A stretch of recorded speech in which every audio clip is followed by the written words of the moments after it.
up. Shawn and Drake here for another edition of Kung Fu Secrets, where we help you take your martial arts to the next level. Make sure you watch all the way to the end, where we help put some extra kick in your punch. Okay, today we're going to talk about the application, basic ideas for Tai Chi's ward off. So many of you, in Chen Style Tai Chi, it's Peng, it's here. It's this type of upward movement. So anything outward moves outward as a Peng type of energy. In Yang Tai Chi, you'll often see it done like this, or like this. So it doesn't really matter too much in terms of how it's used, okay? So Peng has two meanings. One is a pervasive energy in Tai Chi that's in every movement. Another, the character refers to two people meeting. So if an opponent is here, and so he decides that he's going to be on guard, right? If this comes out, touch, which in the Southern arts we might call bridging, but here it's Peng, right?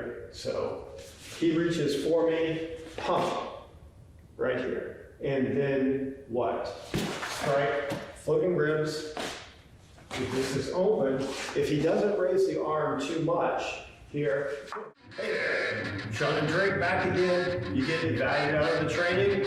If so, devastate that like button. Subscribe to the channel so you get all our latest videos, and ring that bell for notification. But don't actually do that to your friend. We're talking about the computer thing. Helmet and hip. Now, it's not like, in a lot of push hands, it's all stationary, everybody doing some stuff, and that's fine. It's great sensitivity training.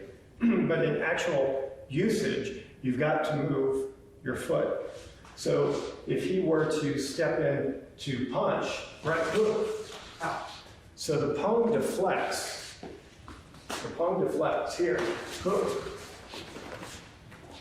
Finish. Now be careful, don't actually grab your partner's head. I know what I'm doing, but with the face mask on, it can create a lot of torque on the neck. So this is just for demonstration purposes. So that's one example of Peng. I showed another one where he comes in, he's high up, here. Okay. So Tai Chi Peng. A very basic concept, just a couple of explanations.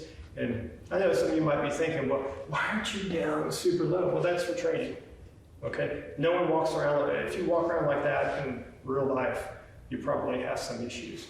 You need to see somebody else about that.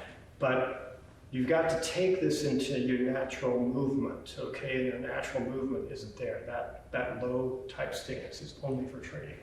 All right, so another key important point that a lot of people don't seem to get.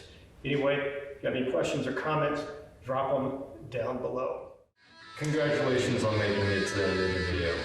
If you want to learn more lineage secrets with my dad, Shifu Shawn to you,